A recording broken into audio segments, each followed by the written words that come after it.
At my son's prestigious law school event, I was mistaken for catering staff, ordered to stay out of the way, and even called the cleaning lady. I stayed silent, letting their arrogance build. Because moments later, when the dean announced my full title, the entire room froze and their faces turned white. The invitation arrived in a thick ivory envelope, elegant, embossed, and unmistakably formal. The Law School of Easton Ridge cordially invites you. My son Daniel had always been driven, the kind of child who read case studies for fun and debated imaginary juries at the dinner table. So I knew this event would mean the world to him. A reception celebrating his class's achievements, attended by professors, peers, and proud families. I expected prestige. I expected formality. What I did not expect was the subtle shift that would begin the moment I stepped through the grand double doors of the university's reception hall. The foyer was buzzing with energy. Clusters of polished parents stood in circles wearing sharp suits, shimmering gowns, and expressions that seemed carefully curated for high society. Servers wove through the room carrying silver trays of hors d'oeuvres. Classical music played softly in the background, the kind chosen to make a room feel important. I took a slow breath, absorbing the atmosphere. I wasn't intimidated. It took far more than a room full of inflated egos to shake me, but I did feel a familiar tug of caution. These gatherings had a way of revealing who people truly were. I wore a simple navy blue dress. Nothing flashy, nothing dull, just refined. My blonde hair was swept into a low twist. No extravagant jewelry, only a small gold pendant that Daniel had given me years ago. I preferred elegance with subtlety, the kind that never needed to announce itself. Parents around me talked loudly about their children's clerkships, study abroad programs, and internships in polished corporate towers. Their voices carried the unmistakable tone of people who believed pedigree defined worth. I didn't recognize many faces. Daniel had mentioned that the families at Easton Ridge were competitive. That was his polite way of saying self-important. Still, I stood quietly, scanning the room, hoping to spot Daniel. He was running late, caught up in helping a friend finalize a presentation for the awards portion of the evening. That was Daniel, helpful, responsible, thoughtful. The kind of man I had raised him to be. A woman brushed past me, barely glancing my way. Another parent looked at me, then at my simple dress, and quickly dismissed me with a tight-lipped smile. I had seen that expression before. Assumptions forming. Judgments being made. It didn't bother me, not yet at least. I held my small leather clutch and stepped further into the hall.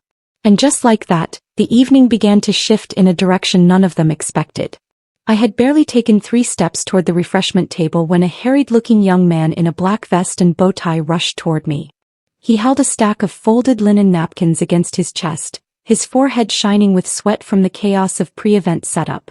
"Ma'am, you need to head to the service area," he said briskly, nodding toward a side hallway marked staff only. Catering staff should enter through the kitchen so guests don't get confused. For a moment I simply blinked at him, unsure whether I'd heard correctly. "I'm sorry." He mistook my confusion for reluctance. "We really need everyone in uniform inside prepping. The head chef is already yelling that plating is behind schedule. Please, this way." He gestured again more urgently. Around us, parents continued sipping champagne and making self-congratulatory remarks about their children's law careers, entirely oblivious to our exchange.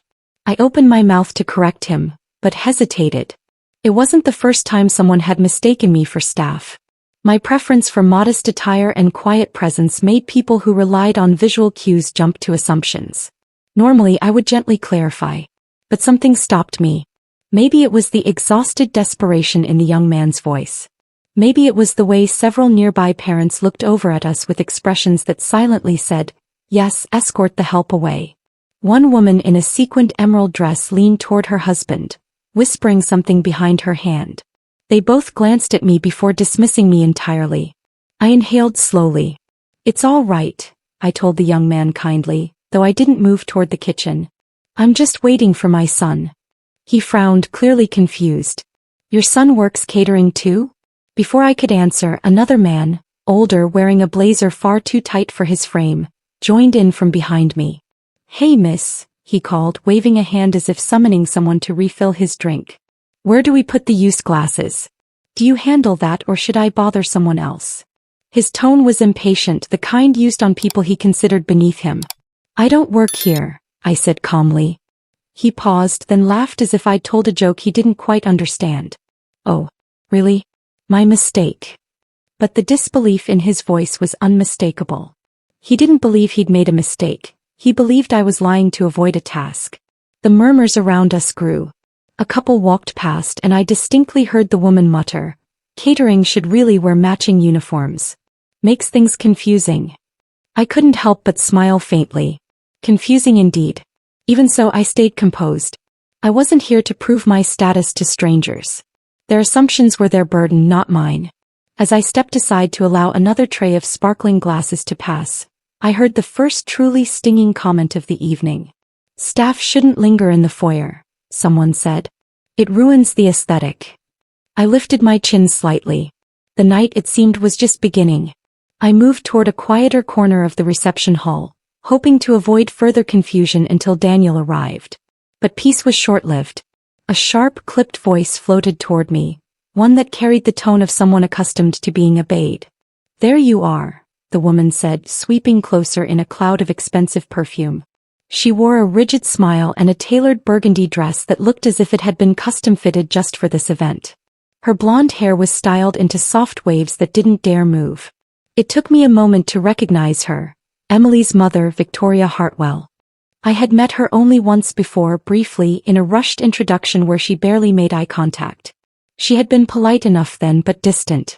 Now, she scanned me from head to toe as if evaluating whether I belonged within a 20-foot radius of her.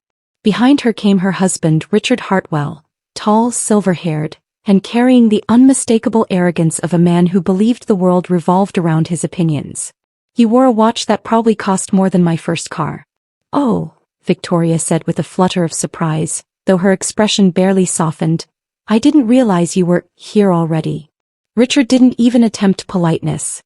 His eyes flicked to my dress, my simple pendant, and then he gave a small, dismissive nod, as if confirming something to himself. "Emily told us Daniel's mother might be arriving early to help with setup," he said pointedly. "Good to see the staff is proactive." He truly believed I worked here. Victoria smiled thinly, stepping closer. "If you're helping with the appetizers, dear, would you mind checking whether the gluten-free options are separated? Richard is very sensitive." Her tone wasn't cruel, it was worse. It was the sugary, patronizing voice people use when addressing someone they consider beneath them, wrapped in fake pleasantness. "I'm not staff," I said evenly. Victoria blinked once as if the word didn't compute. "Oh, you're not." Richard frowned. "Then why were you hovering near the service area?" "I wasn't hovering," I replied calmly. "I was standing." A small crease formed between Victoria's eyebrows, irritation slipping through her practiced expression. Before she could respond, Emily hurried over, her cheeks flushed. "Oh, Mrs. Pierce, you're here," she exclaimed, pulling me into a warm but anxious embrace. She turned quickly to her parents. "Mom, Dad, this is Daniel's mother." Victoria's face froze. Richard's eyebrows shot up in shock. And just like that, their silent assumptions had collided with truth and cracked. For a brief moment, the three of them simply stared at me, Victoria's smile frozen mid-curve, Richard's brows lifted in a mixture of shock and irritation, and Emily looking like she wished she could vanish into the carpet. "Oh," Victoria finally said, adjusting the pearl clasp at her neck. "Well, I suppose assumptions happen." Her laugh was brittle, sharp enough to cut glass. Richard, however, was less restrained. "I mean, it's an honest mistake," he said with a shrug. "You were standing with staff and, well..." His eyes swept over me again, slower this time. "You don't exactly look like one of the parents here." Emily's face flamed red. "Dad." But he didn't stop. Men like Richard rarely did. "Next time, you should wear something a little more formal. These events have standards." He gestured vaguely toward the crowd, toward the women dripping in designer labels and men wearing tailored Italian suits. Victoria chimed in as if agreeing were her duty. "Yes, dear. You really had us fooled. Especially with that dress. Very simple, very practical." The way she said practical sounded like an insult in itself. I smiled gently. "I appreciate your concern." Emily touched my arm apologetically, whispering, "I'm so sorry about them, But before I could respond, another voice boomed from behind us. There she is. The cleaning lady. The words echoed through the hall, followed by a few chuckles from a nearby group of parents. I turned slowly to see an older man, someone I vaguely recognized from a previous campus event, waving at me as if he were being playful. But his grin had an unmistakably mocking edge. Richard barked out a laugh. Victoria tried, unsuccessfully, to stifle one behind her fingertips. Emily gasped. Dad, please don't laugh, Mom. I didn't flinch. I didn't frown. I didn't even blink. I simply tilted my head slightly, studying each of them with a calm curiosity. Richard wiped tears of laughter from his eyes. Oh, relax, Emily. It's just a joke. People need to lighten up. But the truth was plain. It wasn't a joke. It was amusement rooted in superiority, belittling someone they thought had no power, no influence, no worth in their world. Victoria leaned close to Richard and whispered, not quietly enough. Honestly, I told the coordinator they needed clearer uniforms for the staff. You can't tell who's who. A murmured agreement rippled through the group that had gathered, as if discussing me were nothing more than idle entertainment. Emily looked mortified. Mrs. Pierce, It's fine, I interrupted softly. And for them it was fine. Because they didn't know. They didn't know who I was. They didn't know the years I'd spent climbing through the legal world. They didn't know the weight of the title I carried or how many attorneys, professors, and even judges had sought my advice. To them I was invisible. Disposable. A background figure like a coat rack or a houseplant. But invisibility is a powerful thing. People reveal the truth of themselves when they think you're nobody. And they had just revealed everything. So I simply smiled, stepped back, and let them continue thinking whatever they wished. Because I knew what was coming. And they were about to learn their lesson the hard way. Their laughter still hung in the air, light and careless, as if mocking me cost them nothing. And maybe it did, at least in that moment. But as I stood there, watching Richard wipe the last of his tears and Victoria whisper something smug behind her manicured hand, a memory washed over me. Not a painful one, but a powerful one. A reminder of exactly who I was long before their assumptions tried to shrink me. Because the truth was simple. I wasn't offended. I wasn't shaken. I wasn't even surprised. People like them had been underestimating me my entire life. I grew up in a one-bedroom apartment above a laundromat on the south end of the city. My mother worked night shifts. My father worked 2 jobs. We didn't have fancy furniture or private tutors or connections at prestigious firms. What we had was grit. What we had was determination. What we had was the unshakable belief that effort could move mountains. In high school, I wasn't the popular girl. I wasn't the homecoming queen. I wasn't the girl with designer jeans or perfect hair. I was the girl who stayed after class asking for extra textbook chapters. The girl librarians knew by name. The girl applying for scholarships while others applied for prom dresses. When I told my guidance counselor I wanted to be a lawyer, she blinked at me as if I'd said astronaut or monarch. Law is competitive, she'd said carefully. Which was another way of saying girls like you don't make it there. I remembered the sting, how it felt more like fuel than insult. I got into law school on a scholarship. I graduated top of my class. I joined a mid-size firm where the partners assumed I'd fetch coffee before I'd ever draft a successful motion. They were wrong. When the firm's youngest associate brought in a major client due to an argument I crafted, partners stopped confusing me for their assistant. I became known for my precision, my relentless preparation, my refusal to bend when my ethics were tested. 10 years later, I was appointed to the state bench. Another 8 years and I received the call that changed my life. Judge Alexandra Pierce, the U.S. Court of Appeals would be honored to have you serve. U.S. Court of Appeals. A position many attorneys spend their entire careers dreaming of. My portrait hung in courthouses. Law students studied my rulings. Attorneys whispered my name with a mixture of respect and caution. Reporters occasionally requested interviews. I rarely accepted. I didn't need the spotlight. I didn't crave recognition. My work spoke for itself. But none of that mattered here. Not tonight, not in this room full of polished veneers and shallow evaluations. Because here I was wearing a simple navy dress and a modest pendant. And that alone was enough for them to decide my worth. People like the Hartwells judged with their eyes. People like me judged with evidence.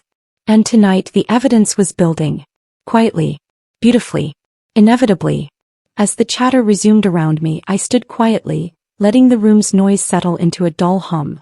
Victoria had drifted off to check her lipstick, and Richard was loudly recounting a golf story to a group of equally arrogant men who laughed at all the right moments. Emily stayed close by, visibly embarrassed, but unsure how to repair the damage her parents had done.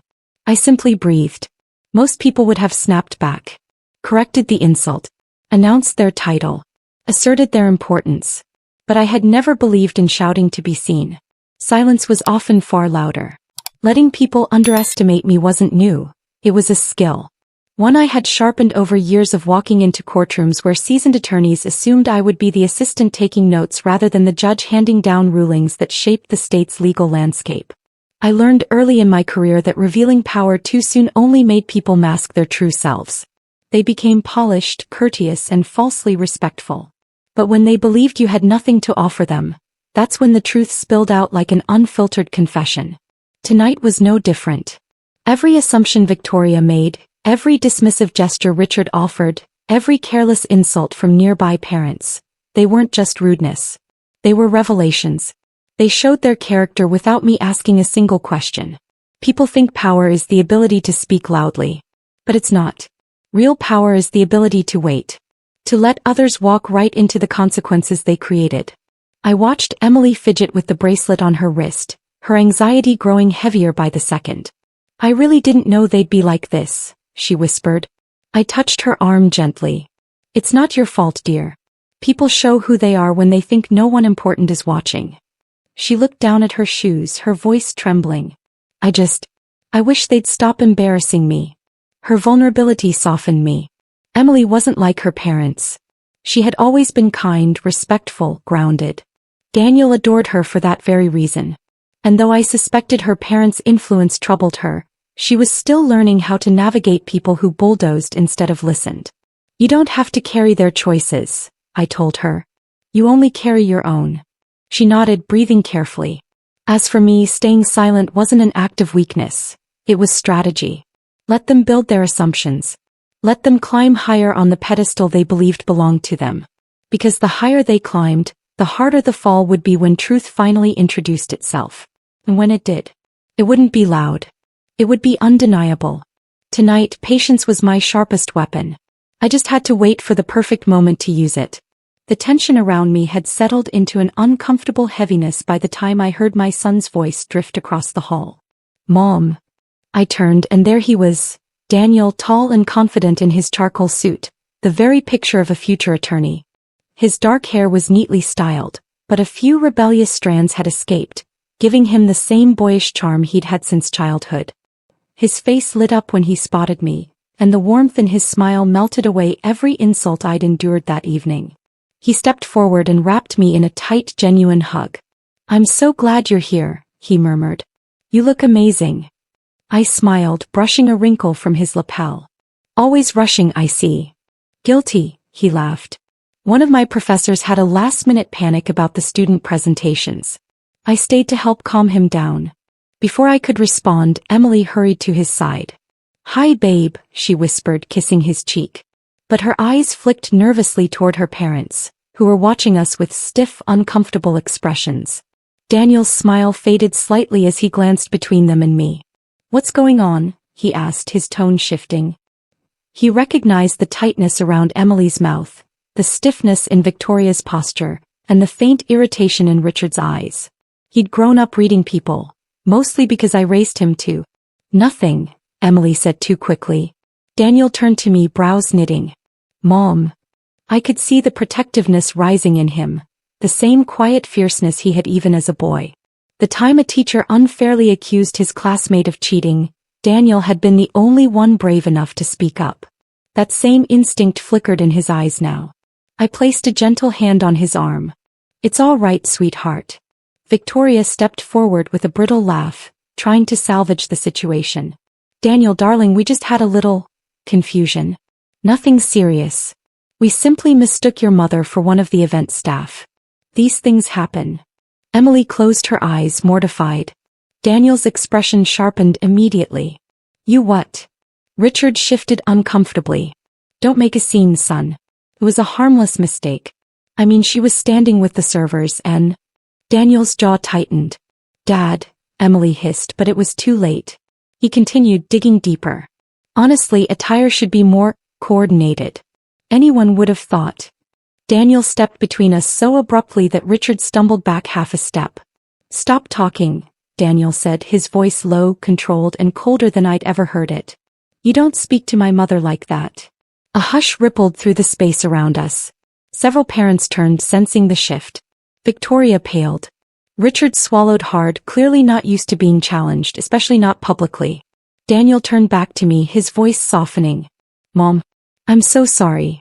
I touched his cheek. You don't have to apologize for anyone else's behavior. But the truth was clear. Daniel wasn't going to let this go. Not tonight. Not after what they'd said. And he wasn't the only one. After Daniel's tense exchange with Richard, the atmosphere around us shifted like a gust of cold wind sweeping through the room. Conversations had quieted, eyes lingered longer than they should have, and a few curious parents edged closer, not out of concern but out of hunger for gossip. Events like these always attracted the same type. Parents who treated their children's achievements as personal trophies. Parents who equated success with status. Parents who believed worth was measured in dollars, titles, and who know. And tonight they were in rare form. A woman named Margaret Dalton floated toward us first. She wore a diamond necklace that could probably pay off someone's mortgage. She made sure it caught the light with every step. Oh, Richard, Victoria, she said with a bright smile, ignoring Emily and me entirely. Did you tell them? Tell them about Daphne's clerkship. Richard straightened, eager for validation from someone who played the same social game he did. Well, Daphne received an offer from Judge Whitmore. The Whitmore. You know how hard it is to get into his chambers. Margaret clasped her hands dramatically. Oh, incredible. My husband's firm has worked with Whitmore for years. Such prestige. Another couple joined in. Samuel and Elise Parker, parents of a student Daniel had mentioned only in passing. Our son secured a summer position at a corporate law firm in Manhattan, Samuel announced loudly, not even pretending to join an existing conversation. Third highest billing firm in the country, you know. Elise nodded with proud restraint, though the tilt of her chin told another story. They practically begged him to join their litigation team. Victoria jumped to reclaim ground. Well, our Emily has been offered an internship at one of the top family law practices in the state. Very selective. Emily winced slightly, embarrassed by the unnecessary boasting. Daniel offered her a sympathetic look. Then Margaret turned to me with a saccharine smile that didn't reach her eyes. And what about your son? I assume he's doing something nice as well? She said it slowly, as if expecting my answer to be underwhelming. Daniel inhaled to speak, but I touched his arm gently, stopping him. Daniel is doing very well, I said with a simple smile.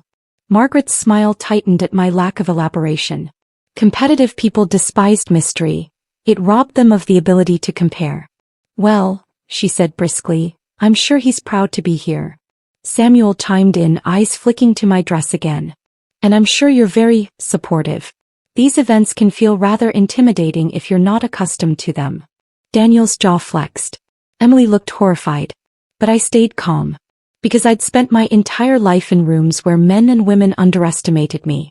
Rooms where I wasn't supposed to fit in.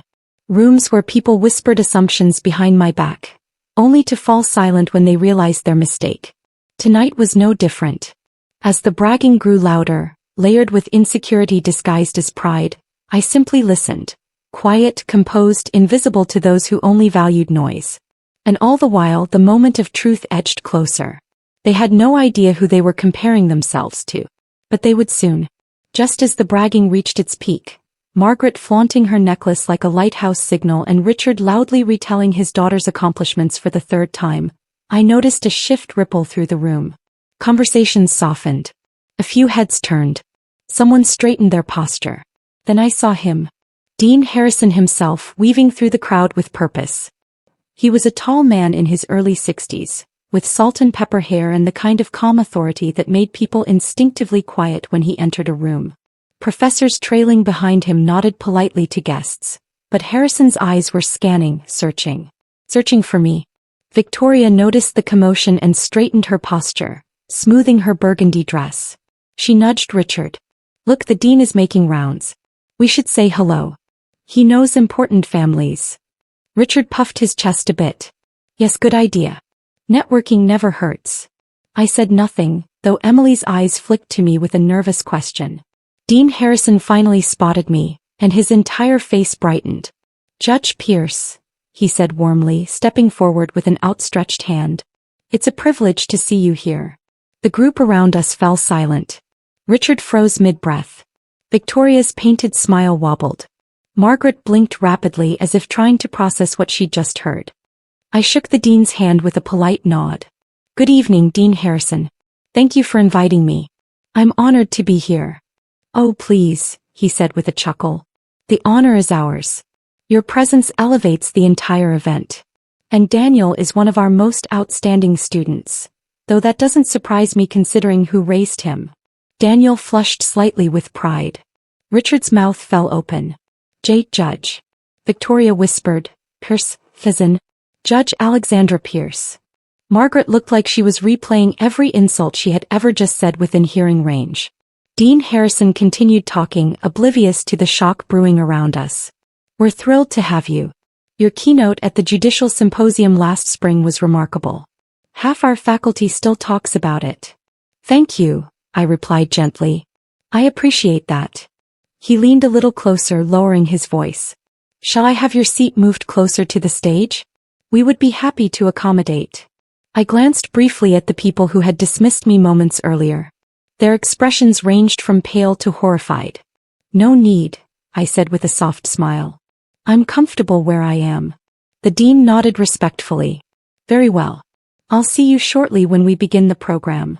As he walked away, the silence he left behind was deafening. No insults. No laughs. No assumptions. Only disbelief. And now for the first time all evening they finally saw me. Even though I hadn't changed at all. A soft chime rang through the hall, signaling everyone to take their seats. Conversations shifted, heels clicked against the polished marble floor, and people began finding their assigned tables. The atmosphere transformed, less chaos, more formality. A hush of anticipation swept across the room. Victoria clutched her clutch bag so tightly her knuckles whitened. Richard looked as if he'd swallowed a lemon whole. I pretended not to notice. Daniel offered me his arm as the crowd moved toward the auditorium entrance. Mom, he whispered, I can't believe they. I squeezed his hand lightly. Let it go. Tonight is about you, not them. He frowned, knowing me well enough to sense I wasn't as unaffected as I pretended. But he didn't push. He walked beside me, steady and proud, while Emily trailed behind us, glancing nervously at her parents as if fearing they might spontaneously combust. Inside the auditorium, chandeliers glowed warmly overhead, casting golden halos on the rows of seats. The stage was adorned with dark blue curtains and a podium embossed with the university crest. Professors lined the front row, murmuring among themselves. Richard and Victoria hurried to claim seats in the second row. Margaret and the Parkers quickly moved to sit near them, eager to remain within their usual social cluster. I chose a seat a little farther back, intentionally. It gave me a clearer view of the room. It gave them a longer walk to reach me if they wanted to grovel. As everyone settled, the dean stepped onto the stage. His presence alone commanded attention. The room grew silent. Good evening, distinguished guests, faculty and families, he began. Tonight, we gather not only to celebrate academic excellence, but the character, resilience and values that shape the future leaders of our legal community. A polite wave of applause followed. Richard leaned toward Victoria, whispering, Listen, this speech is always long. Try not to sigh too loudly. Victoria nodded stiffly. At least it's not the cocktail hour again. The staff kept running into everything. Emily groaned quietly. Mom, please. But they continued, oblivious to the irony of complaining about staff while sitting 10 feet from the woman they assumed was one. The dean proceeded, highlighting the accomplishments of the graduating class. Community projects, trial competition wins, pro bono initiatives. Screens behind him displayed photos of students shaking hands with judges and attorneys. Daniel's photo flashed across the screen and my heart swelled. Then the lights dimmed slightly. It is now time for student recognitions, the dean announced. These awards honor not only academic success, but leadership and ethical conduct. Richard straightened immediately, convinced Emily would be first. "This is her moment," he whispered smugly. Names were called one by one, applause filling the room. Margaret's daughter received an honorable mention. The Parker's son received an internship commendation. But with every award, Richard's expression pinched tighter. Victoria folded her arms, displeased. Their arrogance was slipping. A few rows ahead, someone whispered, "I heard Judge Pierce is here tonight." Victoria flinched visibly. But still, my title remained a shadow in the room, not yet fully exposed. Not yet. Because the moment that truly mattered, the moment everything would unravel, was still to come. And none of them were prepared for it. The murmurs settled as the dean adjusted the microphone. "Our next award," he said, "is one of the highest honors bestowed by Easton Ridge Law School. It recognizes not only academic excellence but leadership, integrity, and exceptional dedication to justice." A ripple of anticipation moved through the audience. Margaret leaned forward, her jewelry clinking as she whispered, "This must be Daphne's. She's practically carried the moot court team." Victoria nodded, chin raised. "Or Emily's. She works harder than anyone. Absolutely deserving." Richard added confidently, "Of course it's Emily. The family legacy alone." But before he could finish, the dean continued. "This award goes to a student who has consistently demonstrated unmatched work ethic, humility, and moral courage. Someone whose professors describe as a natural leader and a future pillar of the legal community." Daniel shifted slightly beside me, nervous energy rolling off him. He didn't expect anything. He never assumed he deserved a spotlight even when he did. Then the dean smiled. "It is my great pleasure to present the Garrison Award for Excellence in Law and Ethics to Daniel Pierce." The room erupted into applause. I felt my heart swell until I thought my chest might burst. For a moment I forgot about every insult, every assumption, every careless comment. All I saw was my son, my brilliant, hard-working son, rising from his seat in stunned disbelief. Emily clapped furiously, her eyes shining with pride. Margaret's face fell. Elise Parker froze mid-smile. Victoria's applause was stiff, mechanical. Richard looked as if someone had unplugged all his confidence at once. Daniel turned to me, eyes wide. "Mom," he whispered. "Go," I said softly, squeezing his hand.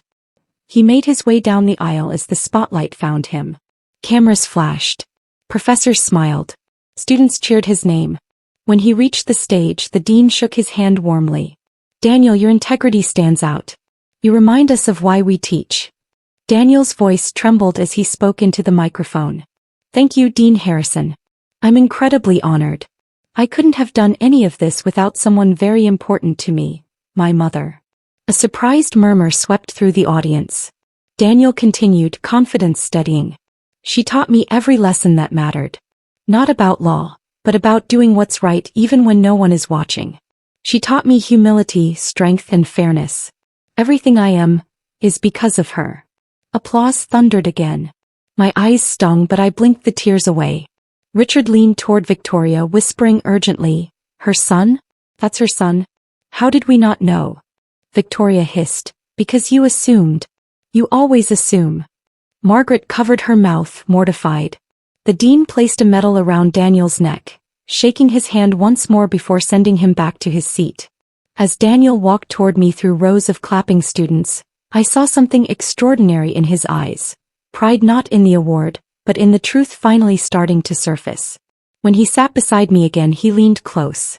"You deserve that applause more than I do," he whispered. I smiled softly. "Your moment is your own, Daniel. I'm just lucky to witness it." But deep down I knew this moment was the beginning. The room had celebrated Daniel. Soon, they would learn who raised him. The applause for Daniel was still fading when Dean Harrison returned to the podium, lifting a small stack of cards. His expression shifted into something more formal, more deliberate. The room grew quiet, sensing the change in tone. Even Richard and Victoria stopped whispering. "Before we conclude this portion of the ceremony," the dean began, "we have a special acknowledgement." Another wave of murmurs swept across the audience. Special acknowledgements weren't common. And they certainly weren't casual. The screens behind the podium flickered. momentarily dimming the bright glow across the stage. This year, the dean continued, we are honored to welcome a distinguished guest. Someone whose presence elevates this institution. Someone who has dedicated her life to justice, integrity, and fairness. My heart remained steady, my breathing calm. I knew this moment was coming. I had simply waited, quietly, patiently, for the room to catch up. Someone our faculty deeply respects. Someone our students study. Someone who has shaped countless legal minds across the country. Margaret sat up straighter, adjusting her necklace. Elise tucked her hair behind her ear, eager to see who the prestigious guest was. Victoria and Richard looked curious, clinging to the hope that this announcement might lift their own social standing. They had no idea. Dean Harrison smiled knowingly. Ladies and gentlemen, please join me in welcoming Judge Alexander Pierce of the United States Court of Appeals. The room went silent. Not even a gasp. Not even a shuffle of feet. Just stunned, frozen disbelief. Then, like a wave breaking, the audience erupted into applause. Loud, thunderous, overwhelming applause that filled the hall from wall to wall. Richard's jaw dropped open. Victoria's hand flew to her chest. Margaret's face drained of all color, as if someone had pulled the plug on her confidence. Judge Pierce, she whispered. Her. Emily pressed both hands to her mouth, eyes wide with shock, though hers wasn't the shock of guilt but awe. Daniel looked at me with a proud, warm smile. It's your turn, Mom. I rose slowly, gracefully. I didn't rush. I didn't look at anyone except my son and Emily, who watched with admiration shining through her embarrassment. Then I stepped into the aisle. A spotlight found me. The applause swelled even louder. I walked toward the stage, past rows of people who only minutes ago saw me as unimportant, invisible beneath them. Now they stared with wide eyes and parted lips, their expressions shifting between awe, horror, and humiliation. When I passed Victoria and Richard, I felt their stares clinging to me, sticky with regret, disbelief, and something else. Fear. I didn't give them the satisfaction of meeting their eyes. The journey to the stage felt both long and deeply satisfying. When I reached the steps, the dean extended his hand. Judge Pierce, he said warmly, thank you for honoring us with your presence. Thank you, I replied, my voice steady and measured. It's a privilege. He guided me to the podium. The microphone gleamed under the lights. Cameras flashed. Students straightened their posture with reverence. The applause finally softened to an expectant hush. Victoria clasped her clutch like a lifeline. Richard looked like he might faint. Margaret sat rigid, barely breathing. The dean addressed the audience. Tonight we celebrate extraordinary students. But we also honor those whose lives inspire them. Judge Pierce's rulings have been studied nationwide, shaping precedent in critical cases. Her dedication to justice embodies the very values we strive to instill in our students. Every word he spoke struck the room like a slow, deliberate reminder of who they had underestimated. For these reasons, he concluded, we are honored to have her join us. He stepped aside. The spotlight centered on me.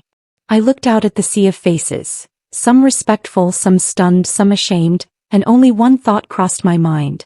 Now they know. Every assumption they made, every insult they whispered, every laugh at my expense, was unraveling in real time. And the best part? I hadn't needed to correct them. They had humiliated themselves. All I had done was wait. The hall fell silent as I prepared to speak. And suddenly, every pair of eyes in that room belonged to someone who finally, truly saw me. For a moment I simply stood there, hands resting lightly on the podium, gaze sweeping across the audience. The room felt suspended in time. Even the chandeliers seemed to hold their breath. When I finally spoke, my voice was steady, calm, and warm. Thank you, Dean Harrison, for that generous introduction. And thank you to the faculty, the students, and the families gathered here tonight. It is truly an honor to be among you. My tone was gentle, but the words carried power. They always did in a courtroom, and tonight wasn't much different. I paused, letting the silence settle before continuing. When I was invited here, I was told this evening would celebrate not only academic achievement, but also the strength of character that shapes the next generation of legal minds. And I believe that wholeheartedly. In law, perhaps more than in any other profession, who you are matters just as much as what you know. Several heads nodded. A few professors leaned forward, attentive. But tonight, I continued, I'd like to speak about something more subtle. Something we all witness yet rarely name. Margaret shifted uneasily in her seat. Victoria's hands tightened around her clutch. Richard stared at the floor, suddenly fascinated by the carpet pattern. Assumptions, I said. The word landed like a pin drop in the quiet hall. Assumptions, I repeated, shape the way we treat strangers. They shape the way we interpret silence. They shape the way we measure worth in those we do not know.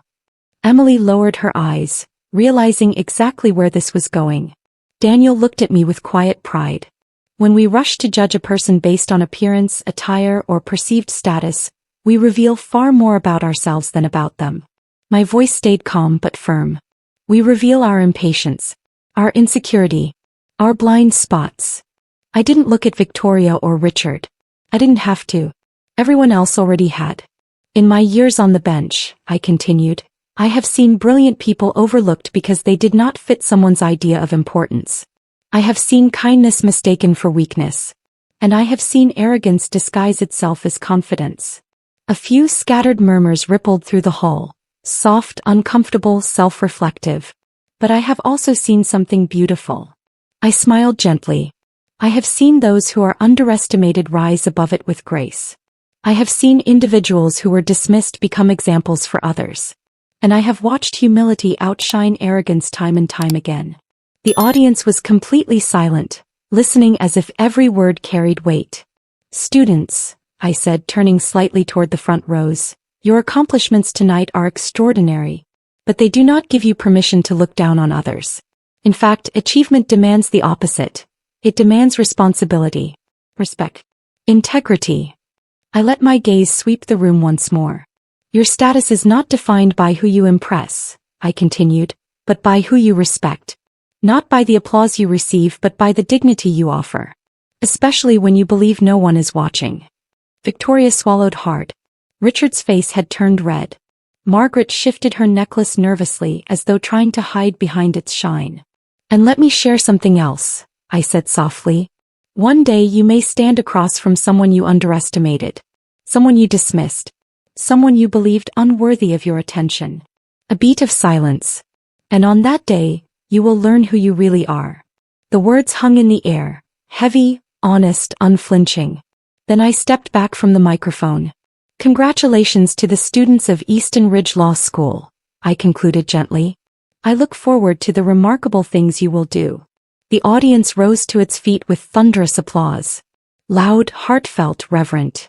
But the applause wasn't the part that mattered. What mattered were the faces, no longer mocking, no longer dismissive. Humbled. Because tonight wasn't just a celebration. Tonight was a lesson. One they would remember for years. As I stepped away from the podium, the applause continued, rolling through the hall like a tide that refused to recede. Students stood taller. Professors smiled with genuine admiration. Even strangers looked at me as if they were seeing a completely different person than the one they had ignored only hours ago. But the moment I reached the aisle, the applause softened, replaced by hurried footsteps. Judge Pierce, wait please. Victoria's voice trembled as she called out to me. She rushed forward, nearly tripping over her own heels. Richard followed, though far less gracefully, tugging at his collar as if it had suddenly become too tight. Judge Pierce, she repeated, breathless. We wanted to apologize. Her face was flushed, eyes wide with panic. Gone was the polished confidence. Gone were the patronizing smiles. She looked small, fragile even. Mrs. Hartwell, I replied calmly, there's no need for dramatics. Richard jumped in quickly. We had no idea who you were. We thought that I worked here?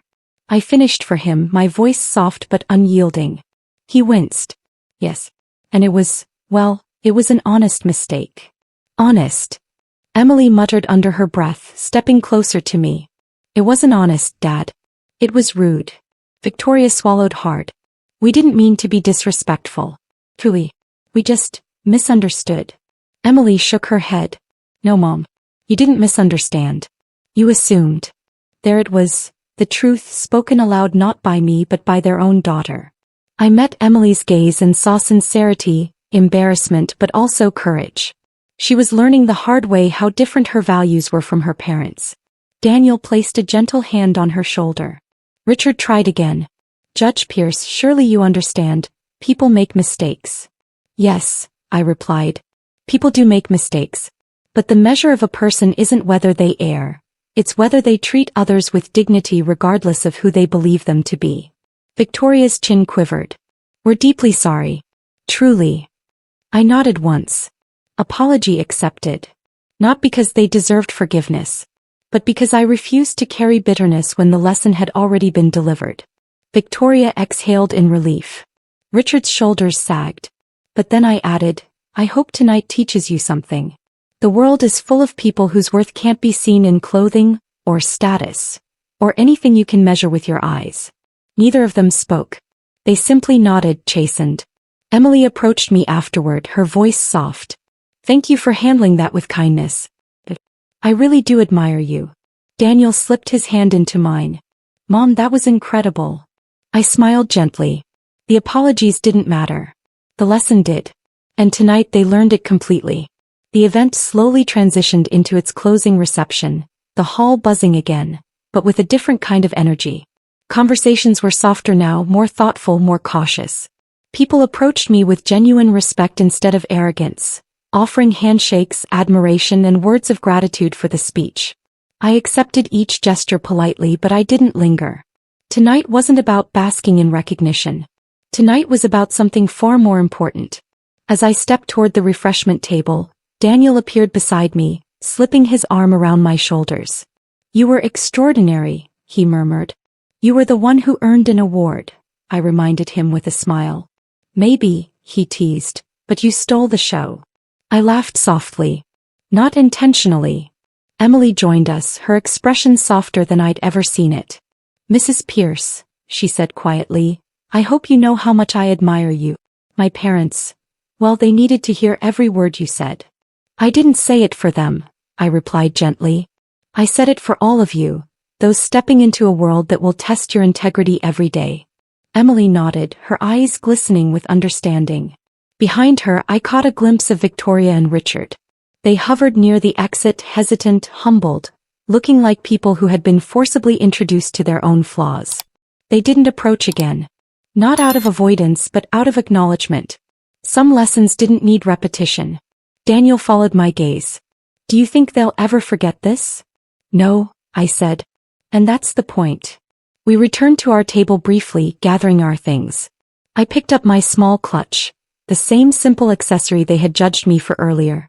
Funny how a person can remain exactly the same while the entire world changes its perception. We walked outside together, the cool evening air brushing against our faces.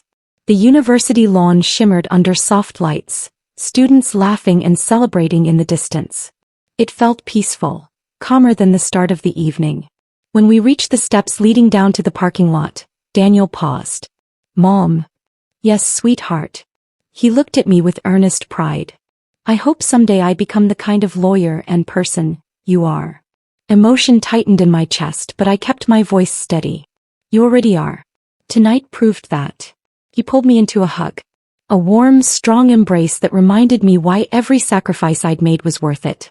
As we walked to the car, Emily slipped her hand into Daniel's, her face still reflecting everything she'd witnessed.